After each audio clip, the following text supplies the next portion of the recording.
Hello बच्चों, कैसे हो आप लोग? अच्छे हो? चलो बहुत बढ़िया, गुड। इसी तरीके से आप हंसते रहो, पढ़ते रहो, मुस्कुराते रहो। आज हम क्लास 12th का एक नया चैप्टर लेके आ रहे हैं, शानदार सा, जिसका नाम है 3D ज्योमेट्री, 3 डायमेंशनल। हर चीज अब 3 डायमेंशनल है, आपको पता ही है। ठीक है, स्पेस 3 डायमेंशनल, एवरीथिंग्स, आपके रूम के कॉर्नर्स 3 डायमेंशनल, हर चीज 3 डायमेंशनल है। मूवीज भी तो 3D में आ रही हैं, अब तो 5D और क्या कहाँ पहुंच गई। तो आज हम 3D चैप्टर पढ़ेंगे, आपका बहुत ही सिंपल सा और आपका फेवरेट चैप्टर है। ठीक है, और इसके इंट्रोडक्शन पार्ट को समझेंगे, बेसिक्स इसके कॉन्सेप्ट जो हैं उसको समझने की कोशिश करेंगे कि एक्चुअली में 3D क्या है, 3D की क्या क्या 3D में रिक्वायरमेंट है, कैसे ये चैप्टर है। क्लियर है बेटा? चलें अपनी जर्नी की तरफ, चलो।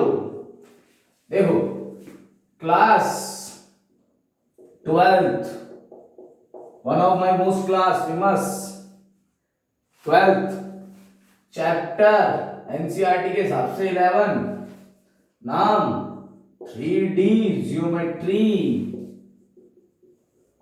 D for dimension, 3 dimension geometry, जिसमें 3 डायरेक्शन आती हैं और 3 डायरेक्शन जैसी आती है दिमाग में याद आ जाता है। अच्छा, एक्स वाई जेड, ये तो दिमाग में याद आता है 3 डायमेंशन से। अभी तक हम 2D पढ़ रहे थे, जैसे ये बोर्ड है सिंपल सा 2D है। क्यों? क्योंकि आप इसकी लेंथ देख पा रहे हो, ये देख पा रहे हो, राइट? क्या इसका 3D फेस देख पा रहे हो? छुपा हुआ है, ये कॉर्नर है, ये छुपा हुआ है, इसको देख पा रहे हो? आप नहीं देख पा रहे। 3D के अंदर आप इस फेस को भी देख लो, यही 3D है। समझ में आ रहा है? तो हम पढ़ेंगे आज 3D ज्योमेट्री। क्लियर है बेटा? इंट्रोडक्शन पार्ट शुरू करें इसका। ठीक है, देख लो, समझ लो ढंग से।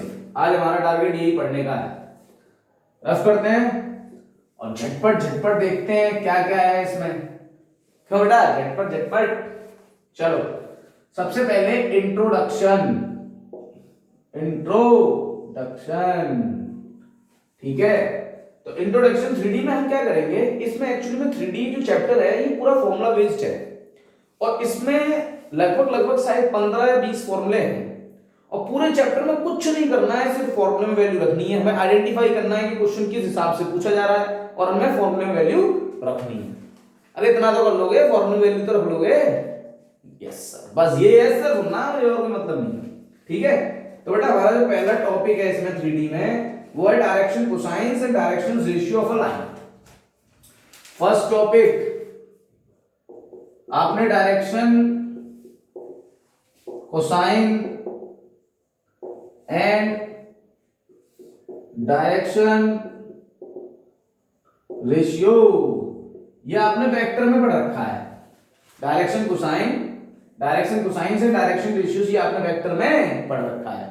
फिर यहीं से शुरुआत करते हैं, क्योंकि जब आप एक्सरसाइज देखोगे ना 11.1 पहली वाली, तो उसमें यही सब है। पहली एक्सरसाइज में डायरेक्शन कोसाइन डायरेक्शन रेशियो ही निकालना है। तो यहीं से शुरुआत करते हैं। अब इसका डायग्राम हम ले रहे हैं। देखो, डायग्राम कुछ ऐसा होगा, हर बार ऐसे 3D आया मतलब ये शेप बन जाएगा। ठीक है, ये हो जाएगा इसका सेंटर, जिसके कोऑर्डिनेट होंगे 0 0 0। अरे 3 है ना, 3D 0 0 0। ये एक्स एक्सिस होगा, ये वाई एक्सिस होगा, ये जेड एक्सिस होगा। एक्स एक्सिस डायरेक्शन की तरफ ए आएगा, जिसको आई कैप भी कहते थे आप, वेक्टर में क्या चलता था, आई कैप। वाई एक्सिस की तरफ वी आएगा, जेड एक्सिस की तरफ सी आएगा। अब ये ए बी सी क्या है? ये डायरेक्शंस रेशियो है, जो डायरेक्शंस का रेशियो बनाते हैं, है ना। एक्स एक्सिस की साइड ए डायरेक्शन, बी डायरेक्शन, सी डायरेक्शन, इनके रेशियोस बने हुए हैं। फिर यहां एंगल आएंगे बेटा, जैसे ये फर्स्ट एंगल होगा अल्फा, सेकंड एंगल बीटा और गामा। ये अल्फा बीटा गामा ये एंगल है। एक्स वाई प्लेन में एंगल है बीटा, वाई जेड प्लेन में एंगल है gamma, and X Z plane में एंगल क्या है बेटा? अल्फा। समझ गए? क्लियर? कोई डाउट तो नहीं है? तो यहां पर इस चैप्टर के अंदर 3D इस तरीके से चलेगा। तो इसमें हमें वेक्टर वाले चैप्टर की थोड़ी सी रिक्वायरमेंट पड़ेगी। क्लियर है बेटा? ठीक है, देखो अब जरा समझ लो, यहां ए कॉमा बी कॉमा सी ये हैं आपके डायरेक्शन रेशियो। क्या है बेटा? Direction ratios. उसके बाद आते हैं डायरेक्शन कोसाइन, जिनको हम शॉर्ट में बोलते हैं डीसीस। डायरेक्शंस कोसाइंस शॉर्ट में क्या बोलते हैं? डीसीस। वो होते हैं आपके L, M, N,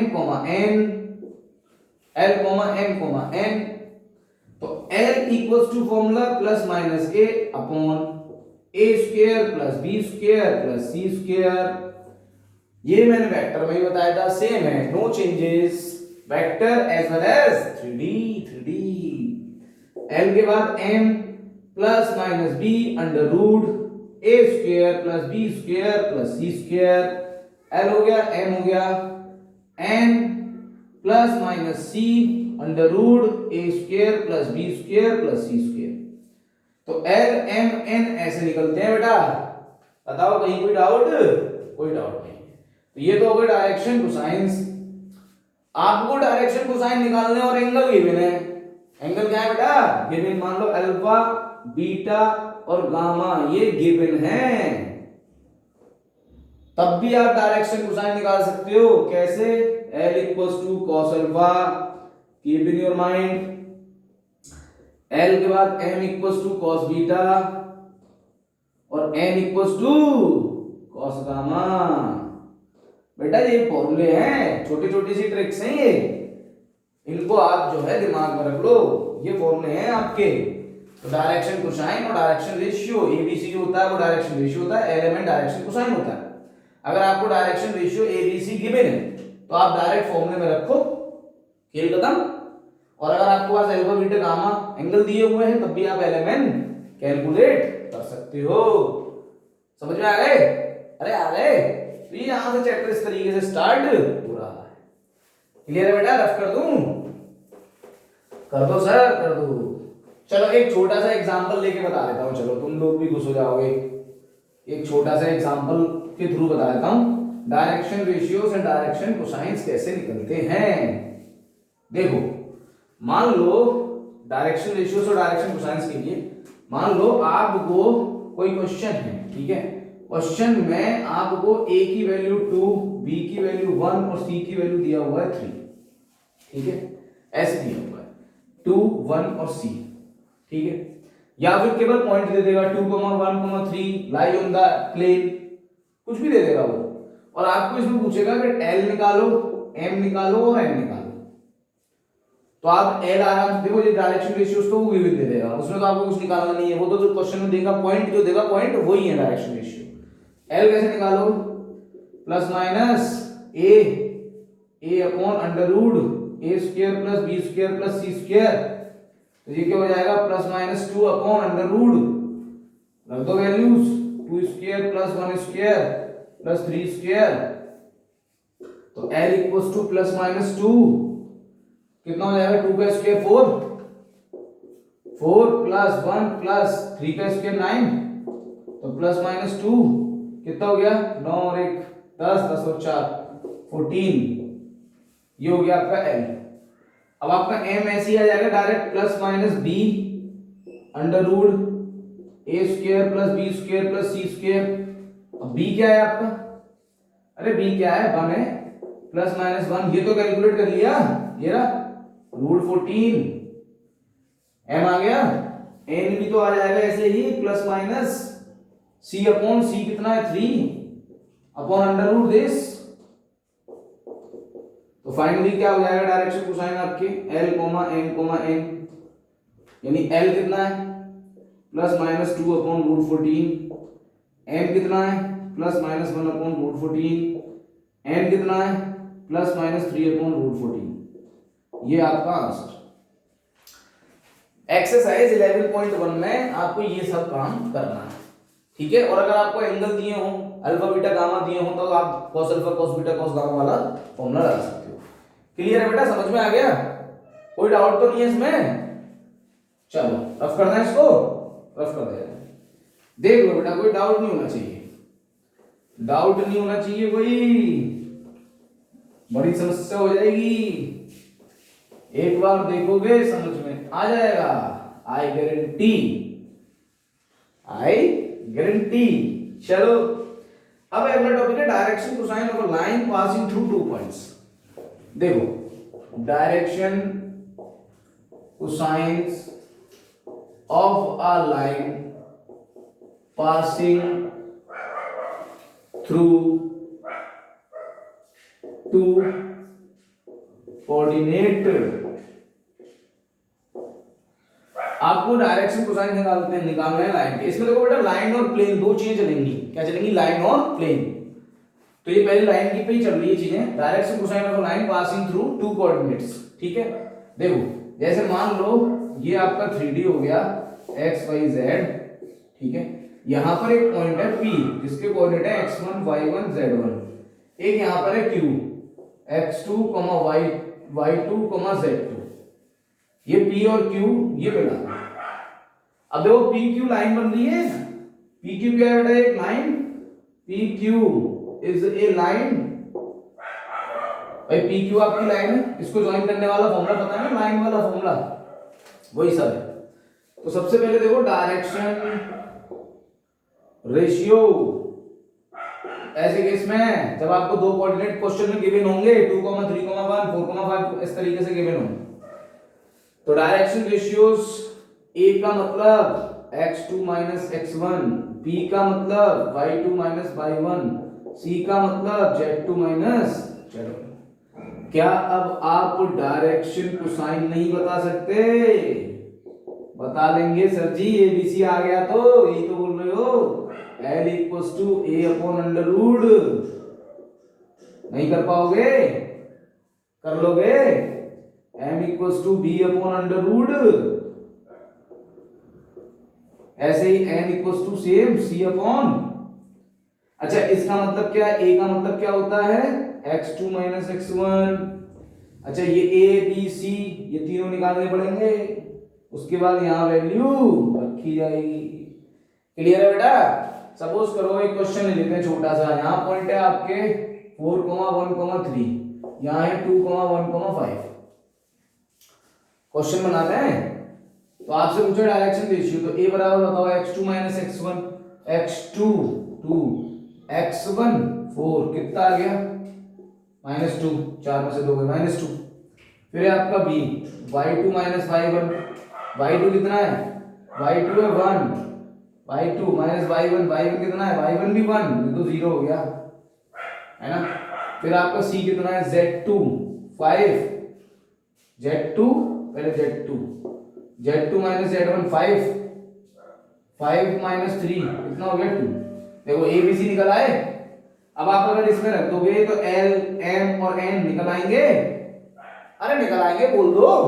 अरे आराम से निकल आएंगे।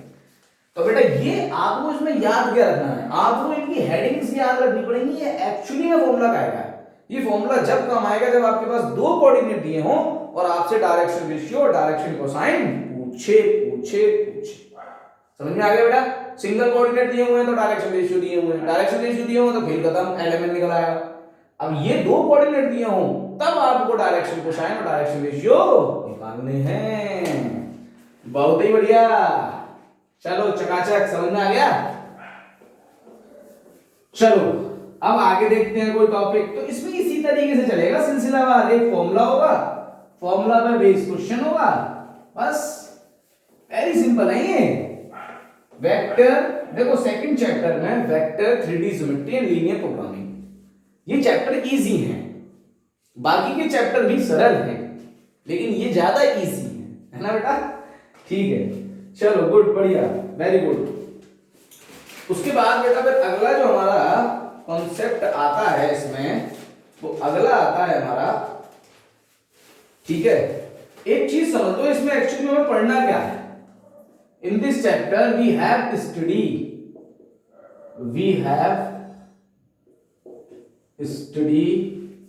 in this chapter। This chapter मतलब 3D। इस चैप्टर में एक्चुअली में हमें पढ़ना क्या है?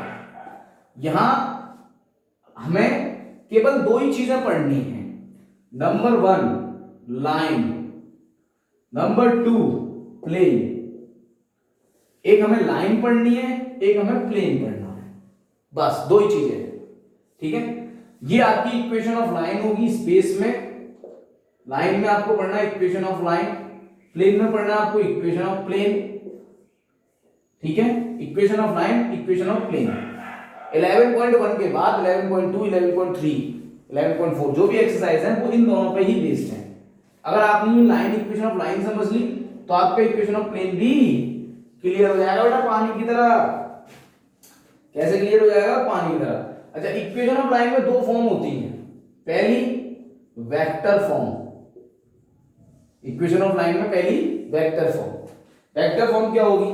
R vector equals to A plus lambda B vector, ये है वेक्टर फॉर्म। अभी कहोगे सर ये क्या लिख दिया?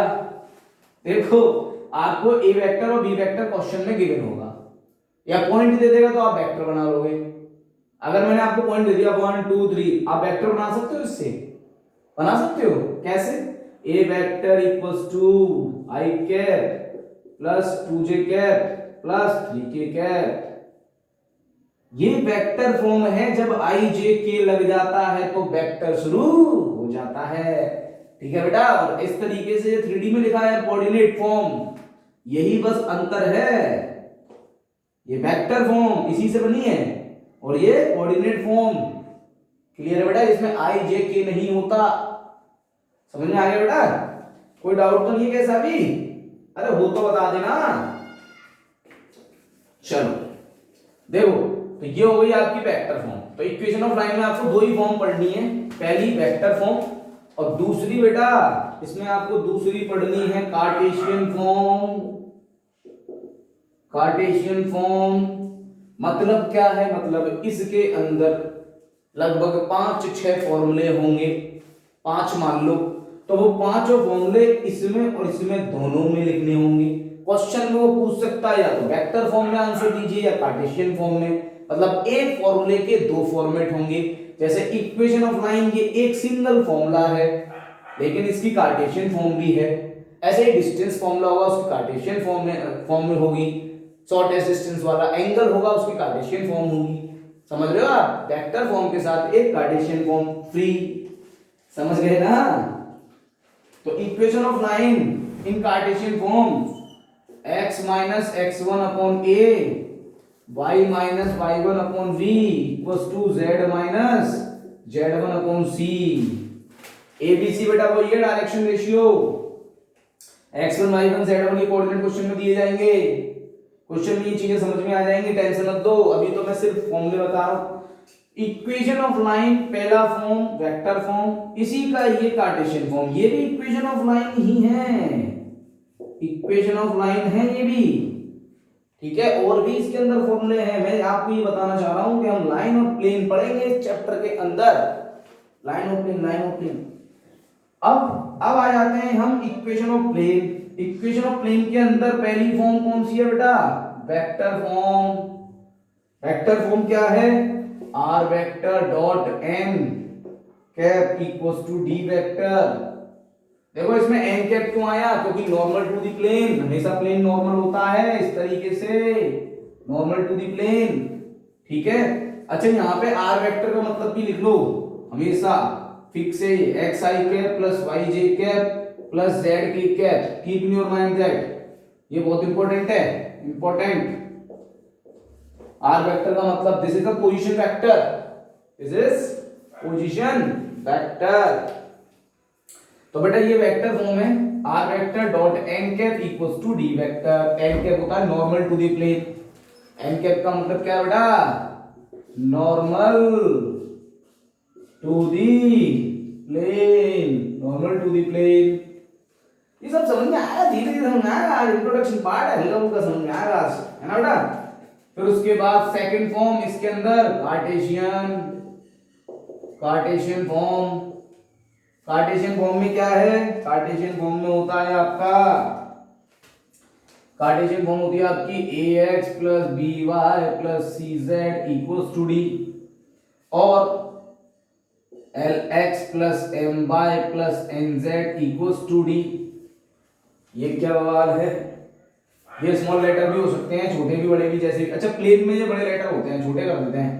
कभी भी प्लेन भी तो आएगा, अरे प्लेन भी तो आएगा ax plus by plus cz equals to d।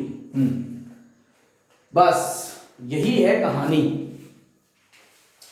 पूरे चैप्टर के अंदर सिर्फ दो चीजें घूमेंगी, नंबर 1 लाइन और नंबर 2 प्लेन। लाइन के अंदर 5 फॉर्मूले होंगे, 5 या 6, ज्यादा नहीं है, एक एक्सरसाइज के 5 ही फॉर्मूले होंगे। प्लेन के अंदर भी 4-5 फॉर्मूले होंगे, दोनों सिमिलर से ही हैं। मैंने कहा इसमें फॉर्मूले के अलावा कुछ नहीं है। तो इक्वेशन ऑफ लाइन चलेगी, इक्वेशन ऑफ प्लेन चलेगा। इक्वेशन ऑफ लाइन, अब एक फॉर्मूले के अंदर 2 चीज डाल दी इसमें, पहला जैसे वेक्टर फॉर्म, फिर इसी वेक्टर फॉर्म की कार्टेशियन फॉर्म होगी। ऐसे इक्वेशन ऑफ प्लेन के अंदर वेक्टर फॉर्म और इसी वेक्टर फॉर्म के अंदर कार्टेशियन फॉर्म होगी। तो कार्टेशियन फॉर्म ज्यादातर सबके अंदर है। आ रहा समझ बेटा?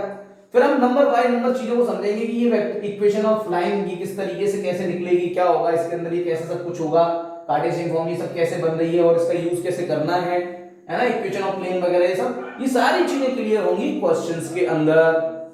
All those things should be clear in only we have to attain the question, we have to solve the questions, keep in your mind।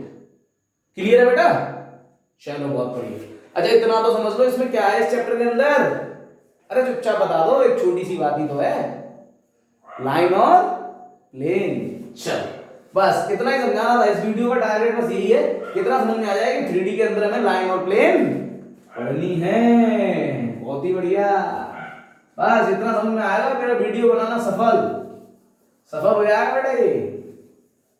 और तो मुझे इसमें कुछ समझाना ही नहीं है कि हमें इस चैप्टर के अंदर क्या पढ़ना है बेटा, लाइन और प्लेन। चलो भैया, यही चीज चाहिए बेटा मुझे, यही चीज चाहिए मुझे।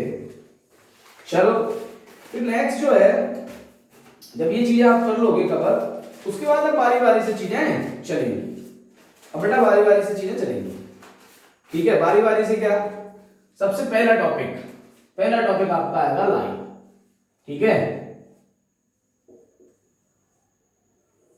लाइन आएगा, लाइन के अंदर फर्स्ट फॉर्मूले है। अब फॉर्मूले चलेंगे, ये फर्स्ट फॉर्मूला है, this is the first formula. Equation of line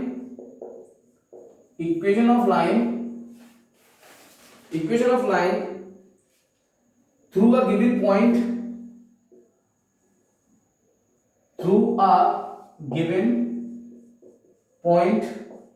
given point and parallel to the given vector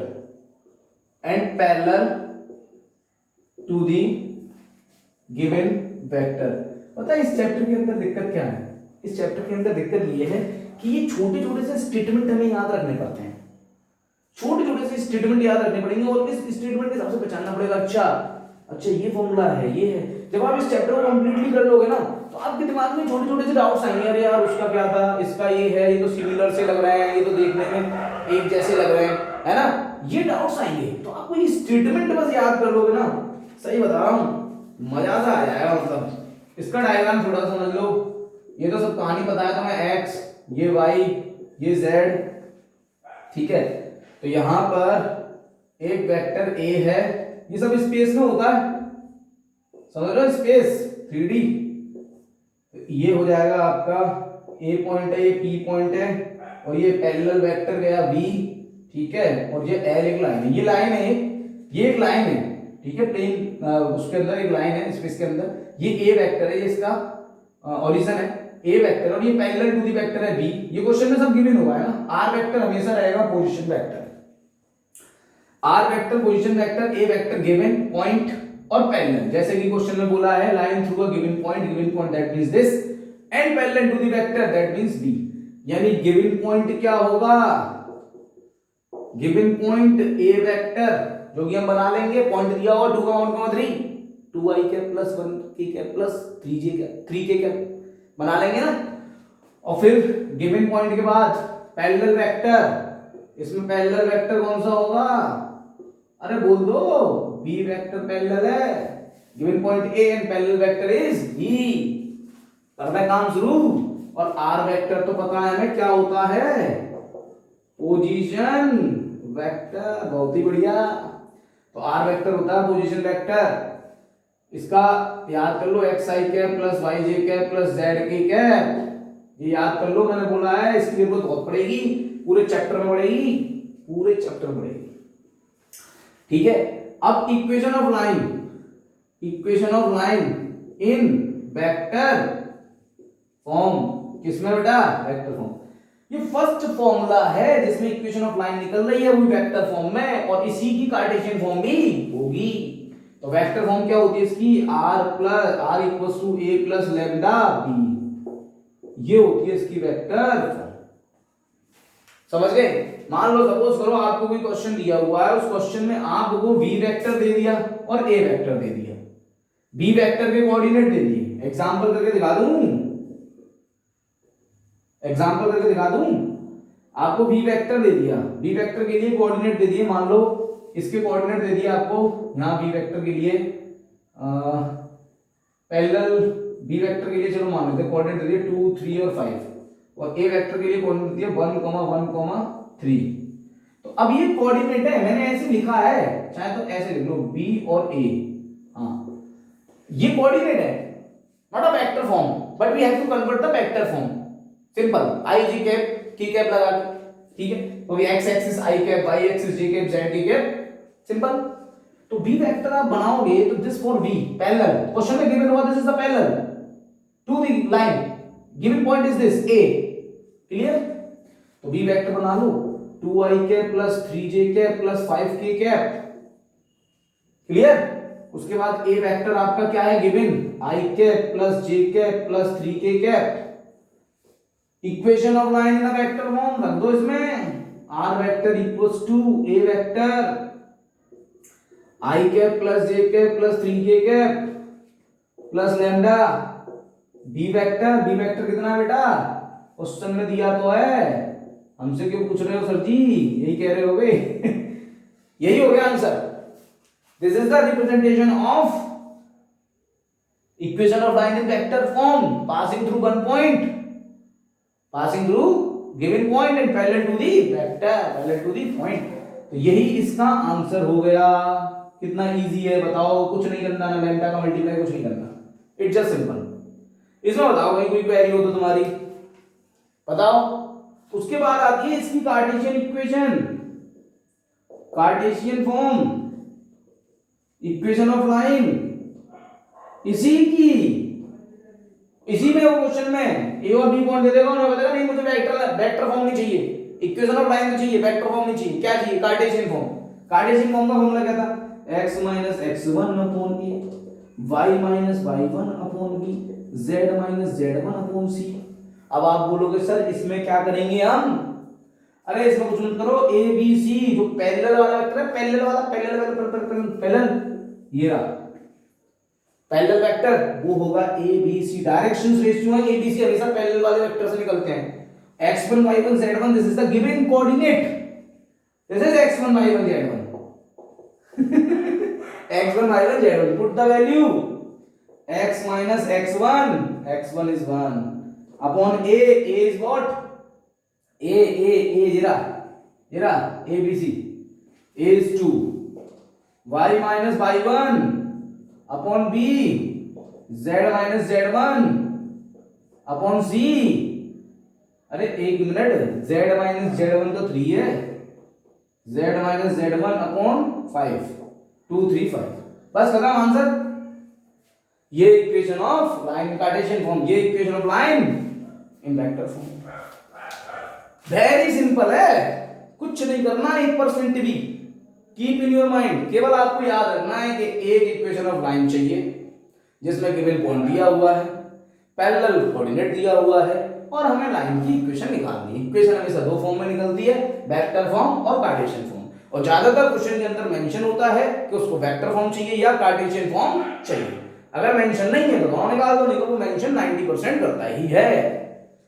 clear हो गया बेटा? ये फर्स्ट फॉर्मूला है। फिर इसके अंदर आएगा angle between the lines, two lines आएंगी, shortest distance between the lines. धीरे धीरे फॉर्मूलेस बढ़ेंगे, और वही सब कैटेगरीज है वेक्टर फॉर्म, कार्टेशियन फॉर्म। जब लाइन की कॉन्सेप्ट आप क्लियर कर लोगे फिर प्लेन की कॉन्सेप्ट आएंगे। बस लाइन और प्लेन दो ही चीजें हैं। तो जितना मैंने अभी इस वीडियो में बताया है इतना आप करने की कोशिश करो, पहले शुरुआत करो, जोश में आ जाओ, थोड़ा होश में आ जाओ, बस शुरू हो जाओ, लग जाओ एकदम जोश में काम से कि नहीं इस बार तो ये साल तो बस अपनी है, इस साल तो बस हमें ही देखना है, हमें ही टॉप करना है, हमें ही अच्छा करना है। जोश में आ जाओ। ये क्या है 3D ज्योमेट्री और वेक्टर एक्टिविटी क्या है? कुछ नहीं, नथिंग टू इट, बहुत सिंपल है, सरल है। बस एक बार शुरू हो जाओ, एक बार शुरू हो जाओ, उठो, प्रयास करो, कोशिश करो, परेशान हो, अपने आप को हताश करो, उम्मीद बांधो, नहीं मुझसे ही होगा, मैं ही करूंगा। तो कीप इन योर माइंड, पढ़ते रहो, मुस्कुराते रहो, हंसते रहो, ठीक है। नेक्स्ट वीडियो में मेरा टारगेट रहेगा इसका जो इंट्रोडक्शन पार्ट है वो और थोड़ा सा और इंट्रोडक्शन पार्ट बता दूंगा, इसका एक बात फॉर्मूला और बता दूं, उसके बाद फिर मैं एक्सरसाइज पकड़ूंगा। मैं पूरी कोशिश करूंगा आपकी हेल्प करने की, जितना मैं सपोर्ट कर सकता हूं आपका सपोर्ट करूंगा कि आप कोशिश करें, और मैं पूरी कोशिश करूंगा कि आपकी कोशिश कामयाब हो। क्लियर है बेटा? तो इसी तरीके से thank you so much class 12th, keep study and keep smile and stay safe. Thank you so much.